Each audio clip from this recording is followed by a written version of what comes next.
physically sensual. They will assault your senses. They are incorporated. They will bend your mind, shatter your sanity, and seal your fate. Lethal Ladies Inc. Try us on for size. We will take your breath away.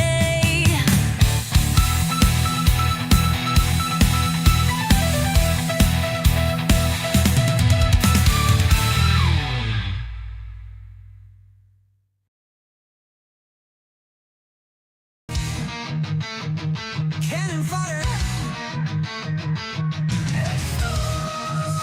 from your television screen with fury and force.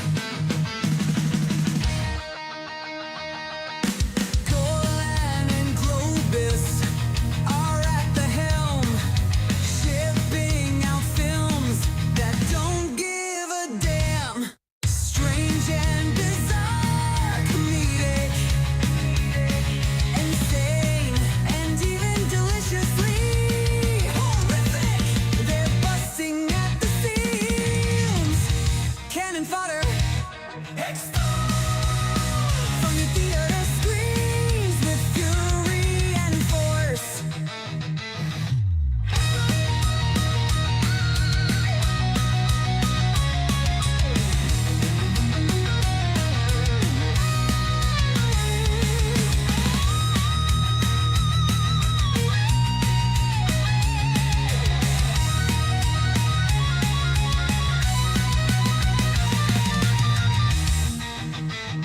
Cannon fodder from your theater screens with fury and force.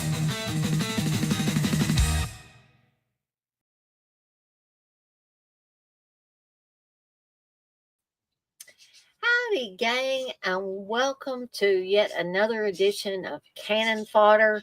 Apologies that last night I was not able to do a Dick's Picks. Worked a little bit late at work and I was a little wiped out, and you may hear some thunder in the background. I thought this stuff was going to be over with. We actually had a tornado watch until 9. I don't think they've extended it. I hope not. What that is on my lip there. But anyway, y'all don't want to hear about what's on my lip or what's not on my lip or whatever. But hopefully I can get through this without, any kind of interruption, power outages, whatever. But I have rescheduled the Dick's Picks for next Tuesday. Hopefully I'll be able to do They're All Messed Up tomorrow night around 8ish.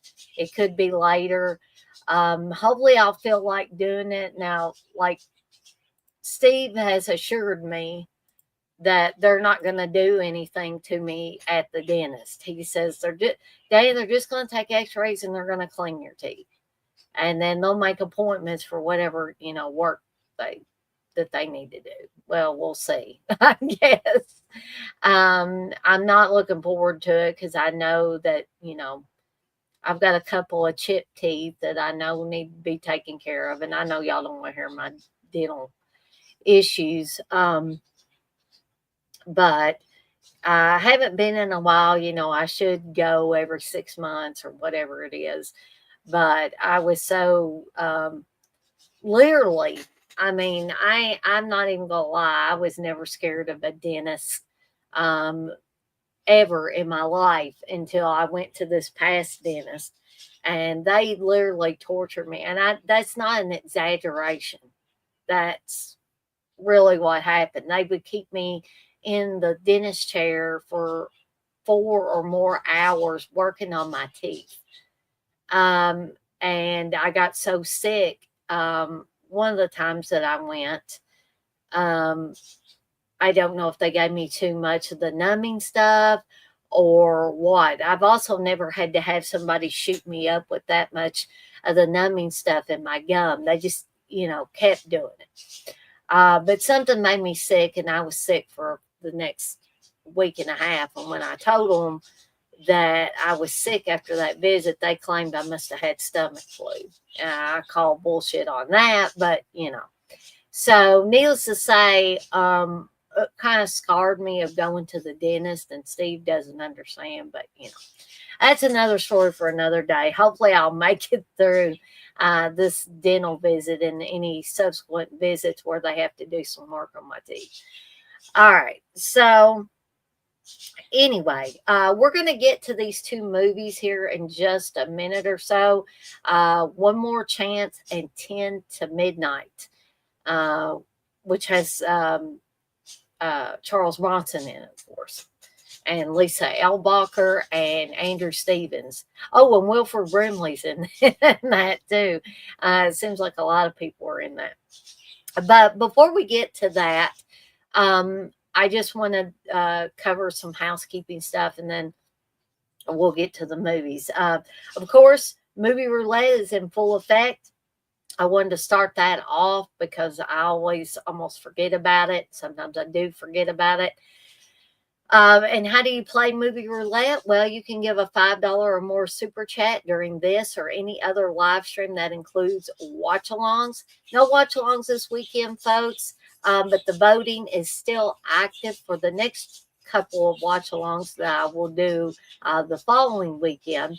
So if you haven't gotten your votes in yet and you want to get your votes in and have a say on what movies I pick as the watch along choices for not this Saturday and Sunday, but the following Saturday and Sunday, make sure you do that. I will probably take the voting down for this group Sunday at some point, probably in the morning-ish hours. Unless I forget. And sometimes I do forget until the weekend, or not the weekend, till the evening hours of Sunday. All right. I've got a lot of cool stuff over on the shop at deaditesondeck.com. You can see the website address for my horror shop down here in the bottom right-hand corner. We've got Poe, who is the official mascot of the Deadites on Deck horror shop. Now, just because it's a horror shop doesn't mean I don't do custom work. There is a form that you can fill out on the homepage of the shop, and you can let me know what it is that you want, what kind of design you would like on a t-shirt, a hat, a tote bag, a mouse pad. I've also got blended teas and candles, Booga Booga Bears, which will soon be going down in price when I get my lazy button gear and put the Poe plushie on there, which the Poe plushie will be $50, but the Booga Booga Bears will be going down to $30. So if you want to get in on all of that, head on over to deaditesondeck.com. If you want a price quote on some custom work, just let me know what it is that you're wanting, as long as it's legal. I will be glad to take a crack at it and see what we can do for you. Okay. And if you have any, reservations about my custom work, you can just ask Candace. She'll be able to tell you, I've done several pieces of custom work for her.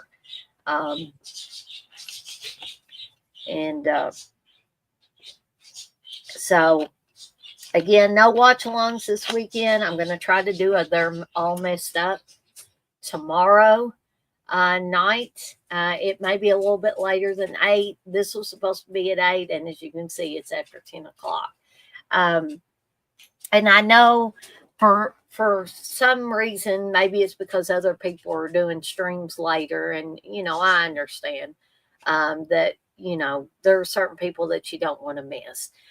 So these seem to do better when I do them a little bit earlier. However, I was, I really wanted to watch both of the movies. Both of these movies I have never seen before. Now I can say I have. Even though 10 to Midnight, which is the second movie I'm going to talk about tonight, I've had a DVD of it with another movie that also has Charles Bronson and is also put out by Canon. So I'll probably be covering it at some point. But I've had this for years. I've had this DVD with 2 movies on it since early in me and Steve's marriage. I don't know why I never did, watch either one of the films. Just, it got put on my DVD shelf, and my DVD shelf was way back in the room where the guinea pigs and the iguana and the snake are. And I don't tend to look at those movies as much as I do my Blu-rays and my 4Ks. That's the only thing I can gather is the reason why I just never pulled that out and watched it until now. Okay. I think that's probably all the housekeeping stuff. I hope that you guys and gals that got, hey, Uncle Bill, I hope you guys and gals enjoyed the first edition of Horror Movie Rewind that I did do on Monday night. You can ask Uncle Bill about it if you want to know how that went, because he was in here quite a bit. I'm still getting low signal strength, but when I watch these streams and stuff back, it doesn't seem to be affecting it. So I don't know if that's a StreamYard error, that they're, showing my signal strength is not, my speed or whatever is not good. I am hardwired in, so I don't know. I have no idea what the deal is. Maybe it's the weather. But if it's not causing any problems, if I'm not buffering on anybody else's end or anything like that, I'm not coming through choppy or anything, I hope that y'all will let me know if that's the case. Uncle Bill, you can let me know if I'm not coming through loud and clear, and if the video, the stream is, not good. Here I am with fiber internet. I'm paying a pretty penny for it. And now that, StreamYard, for whatever reason, is putting this signal thing up there all the time. Yeah, I don't know what's going on. I've checked my speed. My speed seems to be fine. So, anyway, seems fine. Okay. Well, I don't know what it is. Like I said, I've been playing my streams and videos and stuff back. And the only ones that seem kind of choppy sometimes are like the movie munchies that I do on wireless and I do through my tablet. Those, that goes without saying. But my computer that's hardwired it with an Ethernet cable, I should not be having any issues. But I know, like I said, I know that AT&T, I don't know if they're still having some problems, but I know AT&T and Spectrum. Hey, X-Ray, you say 10 to midnight, it's Dana's favorite. Well, it, it might be my favorite of the 2 movies for tonight, but I'm going to get to that here in just a second. But the movie I want to talk about first is One More Chance, which I at first thought it was a made-for-TV movie, but not when they, use the F word and stuff like that. That definitely clued me in that this was not a made-for-TV movie. You were supposed to be able to watch it on Tubi, but it said it was going to be on Tubi for the next 13 days. But when I clicked on play, it wouldn't play it. So it is available on Amazon Prime. So if you have Amazon Prime, you can watch it with your Amazon Prime subscription. I don't have a physical copy of it. In fact, I had never heard of this movie before. So I'm going to show y'all some artwork for the movie. One More Chance. You can see that a very young Kirstie Alley is on this movie as well, and John LaMotta, who plays Pete on this, and the guy here is Pete. Pete Bales, I think, is his name in the movie. So Pete is an ex-con who's just got released. And this came out in 1983, by the way. Both of the films I'm going to talk about tonight came out in 1983. So he's an ex-con. He just got released from prison. That's what you see at the beginning. And we find out that he's been in prison for the past 14 years for for I think they said killing his brother. They got in a fight, and you don't really know if it's an accident or not. But he seems like an okay guy. Um, yeah, he has a temper, and yeah, when people push him around, like he has to visit his parole officer, and I don't know, this is the craziest parole officer I've ever seen. Um, in a movie. I know it was 1983, folks. I know it was probably filmed in 1982. But this guy, his parole officer, had gold chains and fancy shirts and stuff like that. And he was an asshole, too. I didn't think he treated Pete very good in the film. I don't know really anything about parole officers. I've never been in prison. So, I have no prison to get out of and have a parole officer. But his parole officer basically looks like he's getting ready to go to the disco. That's what he looks like. X-ray, you say Bronson has Jason's teleporting abilities in that finale. Yeah, I think he did. He kind of does. But there goes the thunder again. I hope it doesn't, affect anything. But so he's been, eagerly waiting for the chance to see his wife and his son, especially his son Robert. So he goes back to his old neighborhood and finds out that his wife's not there, his son's not there. And he goes across the street to the neighbor, played by Kirstie Alley, who at first won't tell him anything because she's under the impression that Pete is a bad guy. And she says, I don't know where your wife is. I don't know where your wife and son are. And what she's trying to do is protect them because she thinks Pete's dangerous and untrustworthy. He's an ex-con and all that. But really, we discover throughout this film that all Pete wants to do is see his son again. And even though this has got some cursing in it and a little bit of violence, it's not what I would call a purely adult-oriented film. I mean, you could probably have your kids watch this. There's not anything like super violent, and I don't remember there being any sex or explicit nudity or anything like that. So if I missed something, I missed something. But I think that would have stood out if I had seen that. So, I mean, without the F word being used and a few other things, this could have been a made for TV movie about a guy getting out of prison and wanting to see his son again, because that's the main part of the story. I was actually surprised that this was a canon release film. I thought it was a well made film.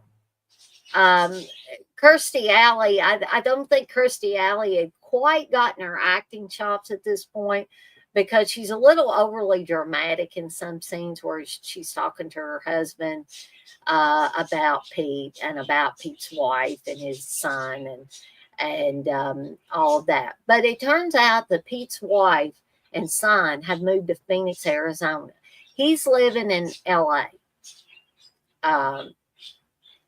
And he's actually from New York, from like the Bronx or some area around there.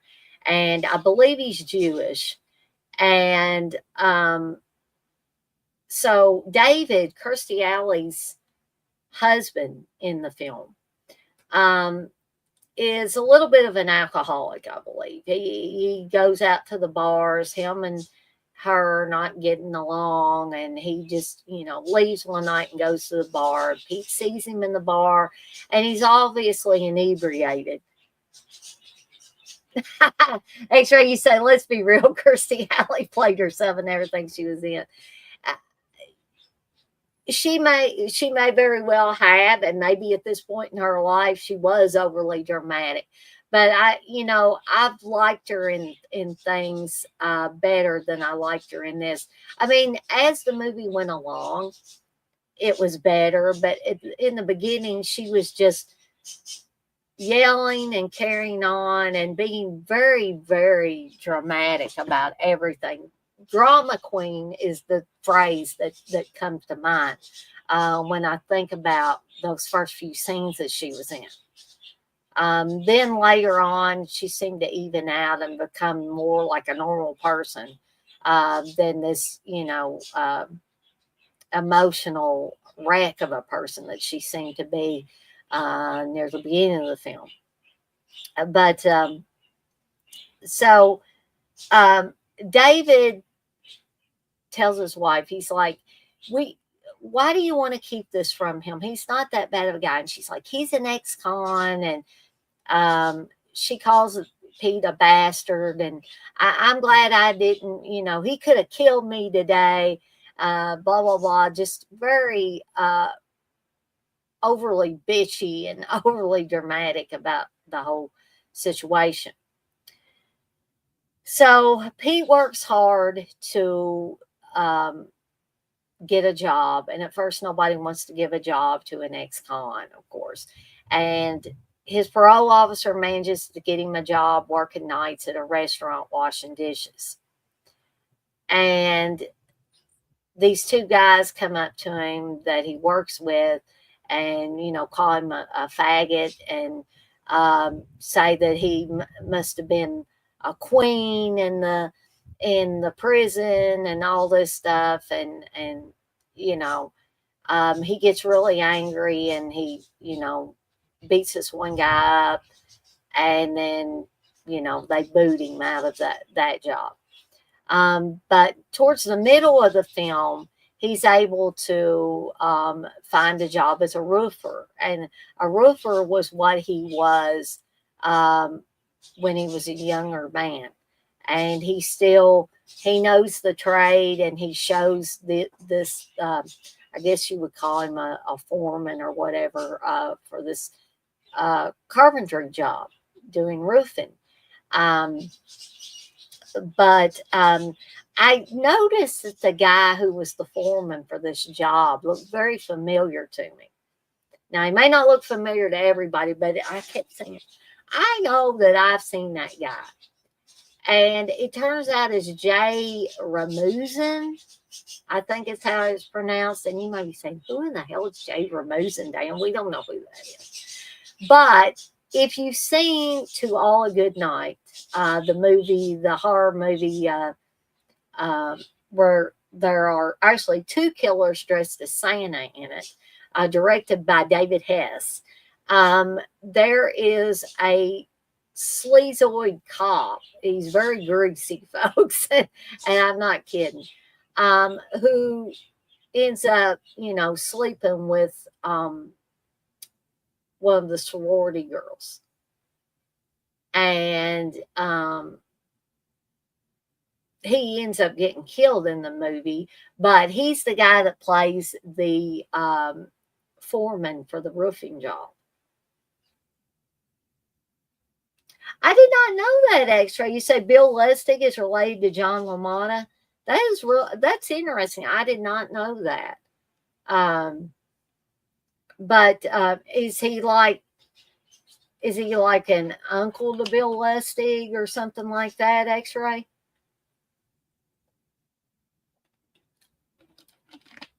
But both related to boxer Jake LaMotta, Raging Bull. Oh, awesome. Thank you for the background information. I always love that when people, put this information into the chat or whatever, or if they're, on the it streams with me when people share stuff like that. That is awesome. Y'all feel free to jump in there and share whatever information because I don't. A lot of times I just watch the movies, and if I don't already know that background information, it's nice when someone else will share what they know. Um, so I really like this movie, and I could see myself, waiting a little bit and watching it again. It had a good message. It had a good story, and despite Kirstie Alley's overreacting at the beginning of the film, uh, the acting was pretty decent in this. And I would recommend it. Like I said, you might be able to watch it on Tubi. Maybe something was wrong with our version of Tubi, and that was why I couldn't play it. I don't know. Sometimes these things. We do have a modded version of Tubi, so it may have been on the fritz or something. Um, but you can watch it on Amazon Prime if you have Amazon Prime, and I'm going to go ahead and give a rating for this.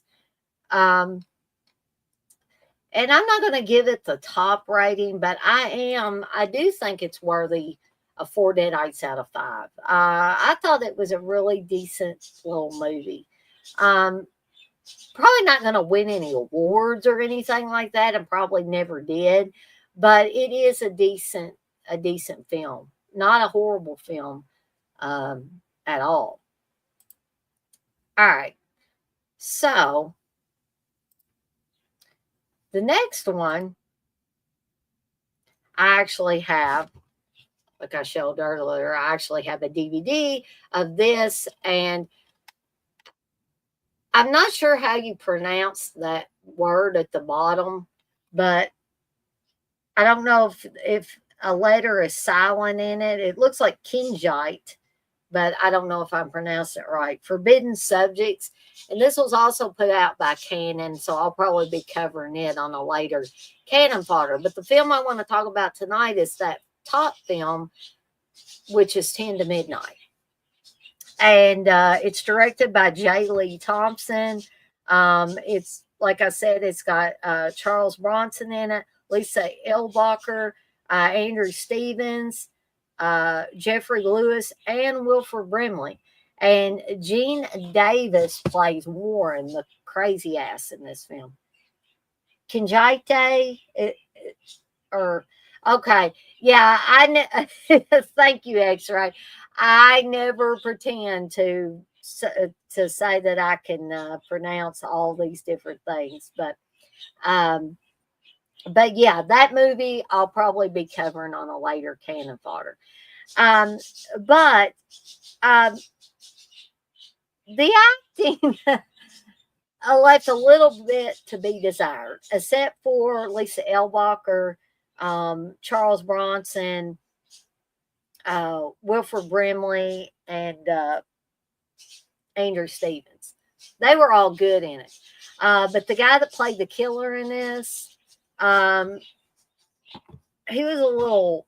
I mean, I know he was supposed to be playing a crazy ass, but acting skills weren't that great. And that was Gene Davis. I don't know if Gene Davis has actually been in anything else. In fact, I'll look because I was kind of curious as I was watching this. Has this guy been in anything else? Um, oh, he was in. Okay, he was in The Hitcher from 1986. I did not realize that.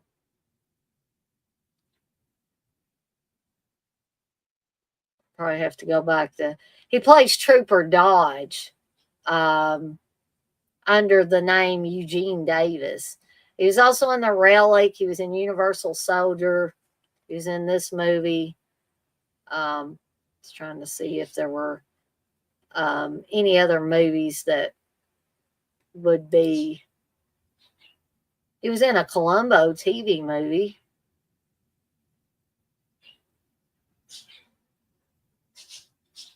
Oh, he was in Cruising as well. See, I'd forgotten that. He was in Cruising in 1980, playing Da Vinci in that. So, yeah, X-Ray, you got it. He played the deputy sheriff in Blue Denim and Hitcher. I did not know that either. Okay, so his full name is Eugene Davis. He's the brother of Brad Davis from Midnight Express.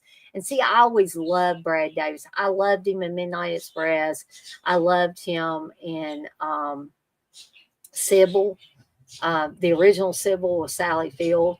Um, if you've not seen Sybil and you are at all interested in like stuff to do with mental illness and stuff like that, or just a good movie, Sybil was a good movie. He was the one, oh, the one in the blonde wig getting extorted. Okay, gotcha. Okay, so anyway, 10 to Midnight concerns Charles Bronson, who's an LA cop, and his daughter, played by Lisa Elbacher, is a nurse. In fact, I'm wondering if, because I'm not sure if she was a nursing student too. That's what I was thinking, because she was living with a bunch of other girls who were nurses as well. And I couldn't help but see similarities between um, what happens to some of these girls near the end of the movie and Richard Speck. And if you don't know who Richard Speck is, I urge you to look up that true crime situation. So if anybody knows if that near the end of the movie, if that was inspired, I hate to say the word inspired, by the Richard Speck killings, you can let me know. X-Ray, you know anything about that? Um, but uh, so they refer to Warren Stacy, Gene Davis's character, as a sex killer. Um, but I could never figure out, is this guy, and I'm not saying this to be derogatory towards people that are homosexual, but he kind of seemed to be somebody that was maybe homosexual but was trying to hide it. And he, maybe he really wanted to be with guys, and but he tried to push himself on these girls, and when they rejected him, he got angry and killed them.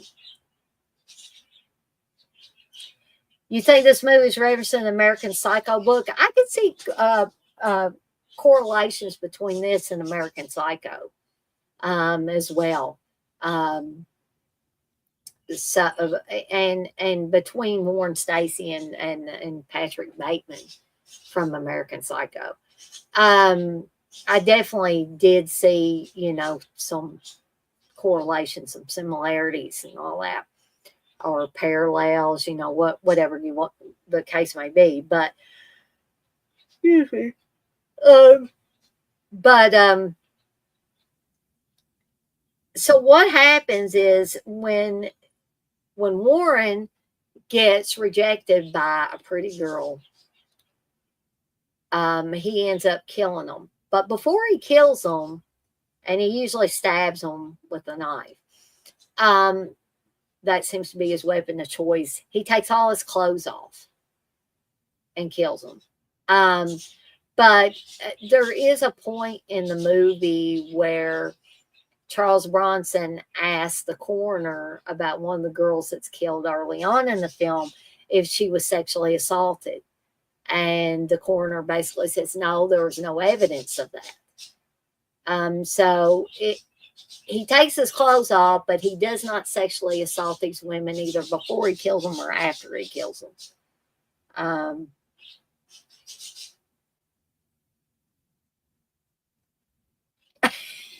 Yeah, I do remember. I do remember the weird toy that he got out. You said, "Don't you remember when Bronson pulled out that weird toy Davis had?" Probably could only get it up from the killing in the movie. Possibly so. This guy was a very violent and deviant individual. And something else he'd like to do is he'd like to call up these women before he would kill them. He would repeatedly call them and talk. He'd speak in Spanish and he'd act like he had a Spanish accent and he would say something to them in Spanish. And he calls Lisa Elbacher's character at one time and says something to her in Spanish. And um, when she asked him what's that mean, he tells her something very vulgar, which I'm not going to repeat on here. But if you want to know what he says, you need to watch 10 to Midnight. Um, I think he's seen 10 to Midnight X Ray. He didn't watch it with me tonight. No, I don't know. Davis was too creepy for me in this movie. The character of Warren Stacy was ultra creepy. No, I didn't get the vapors from him, X-Ray. You say Steve was pissed Davis got nude more than any of the women in this movie, not his favorite film. There was a fair amount of female nudity in this and a lot of boobage and or a fair amount of boobage and all that. But yeah, Warren Stacy getting naked didn't do it for me. Um, he's not my type at all. That character is not my type at all. Uh, if he was too creepy, he did his job. Yes, he did perform that function very well in the movie as a very creepy and um, twisted killer. Um, and the movie moves along. It's about an hour and 43 minutes. So it's a little bit longer than your average movie. This is not listed as a horror film. It's listed as a police thriller. I guess you could look at it both ways. You could look at it as a suspense. You could look at it as a thriller or a police thriller, as they say on the back of the DVD. Um, I mean, it does have horrific elements to it. There's a fair amount of blood in this. Um, but yeah, crime is at the central point. Homicide, murder is the central focal point of this. And the killing of women is very much paramount in this movie. Um, yeah, I'd say this probably was Bronson's sleaziest flick. If somebody can name another movie that Bronson did that would be sleazier, I'd love to hear what it is because this was pretty sleazy. But but because of all the different elements, and despite, but he did his job, like X-Ray said. Gene Davis did his job in this movie because he really did seem crazy and bizarre, off kilter. Sleaze, the sleaze was oozing from this movie, courtesy of Gene Davis. Um, but I don't know if his acting skills were better in other films, but some of the dialogue came off flat, and it wasn't just him. It was some of the other characters in the film, not the main people, not Charles Bronson, not Wilford Brimley, not Andrew Stevens, or even Lisa Elbacher.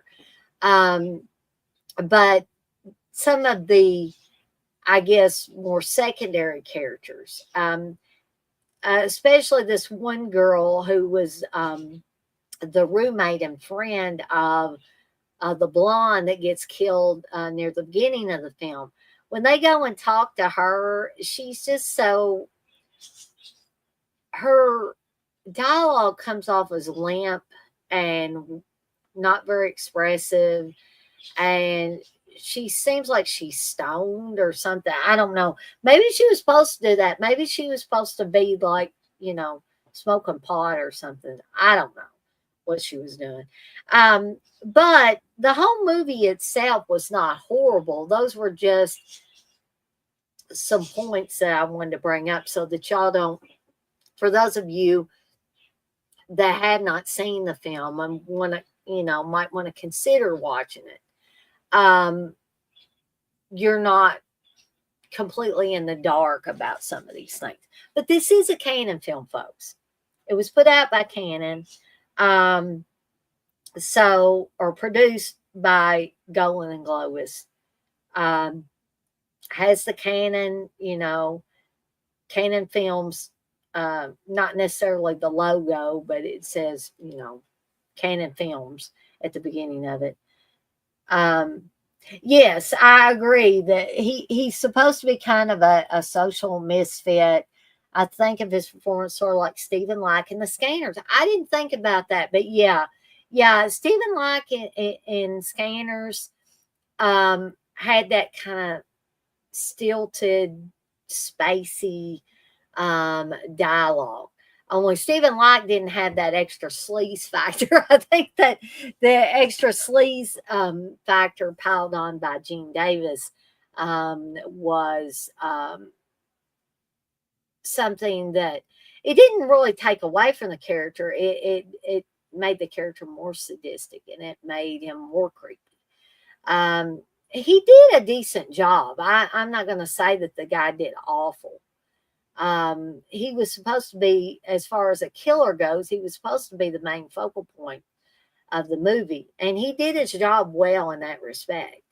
Um, I just always like to tell people certain things that I noticed with the film. So again, that you guys and gals don't go in there and you're just totally in the dark. I just say, well, Dana, why didn't Dana tell us about this? But the overall product that is 10 to midnight, I would give it 5 deadites out of 5.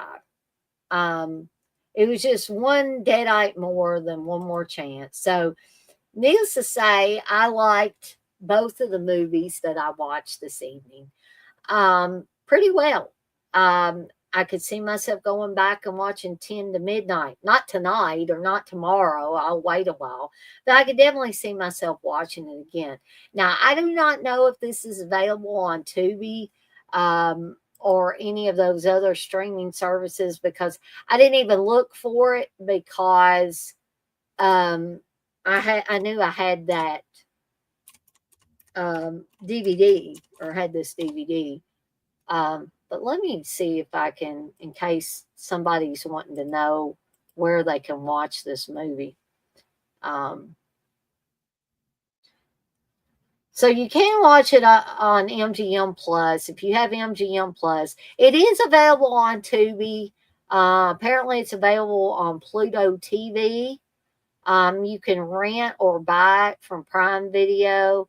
And apparently, you can buy it outright, a physical copy from Amazon. But I would not recommend doing that until you watch it otherwise and watch it for free and determine then this might be something I want to buy. X-Ray, you say there's a 12 to midnight starring Robert Bronzy. Guarantee Steve owns a copy. I'll have to ask him, X-Ray.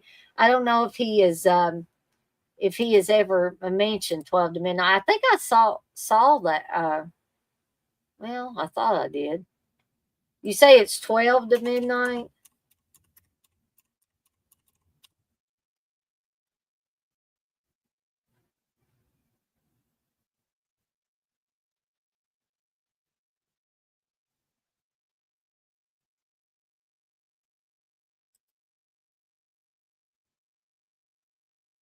Oh, I know who you're talking about. The Charles Bronson look-alike dude, Robert Bronzy. Yeah. Steve he may not own a physical copy, but he probably owns or I guess I shouldn't say owns, but he probably has a copy on one of the hard drives somewhere. But yeah, that Robert Bronzy guy, I always forget that guy's name. When I saw his picture on there, I was like, oh, it's the Charles Bronson lookalike. Um,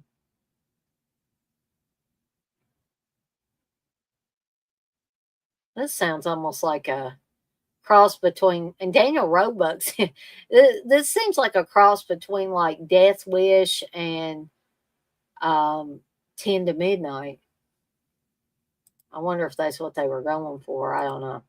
Um, but anyway, I want to thank everybody that showed up for this edition of Cannon Fodder. I guess that's it for me for tonight. I want to thank X-Ray and Uncle Bill for being in here tonight and hanging out with me for a little bit. But I guess I'm going to call it a night for tonight. And again, hopefully my dentist appointment won't take too much out of me tomorrow, and that I get back in time to do watch movies and do They're All Messed Up. If I don't, um, rest assured that I will reschedule it for next Thursday. But I guess like I said, I'm going to go ahead and call it a night for tonight. If you didn't get to watch all this, feel free to watch this on the replay, as well as a lot of the other videos and streams that I have up on my channel, Deadites on Deck. And as always, I'm off like a dirty shirt. There goes the thunder again. This shirt ain't dirty, but I'm off like one. And I want to remind everybody, as I always do before I get off of here for the night, to be kind to one another and blaze that trail. Have a fantastic rest of your Wednesday night, folks. And I'll see everybody next time.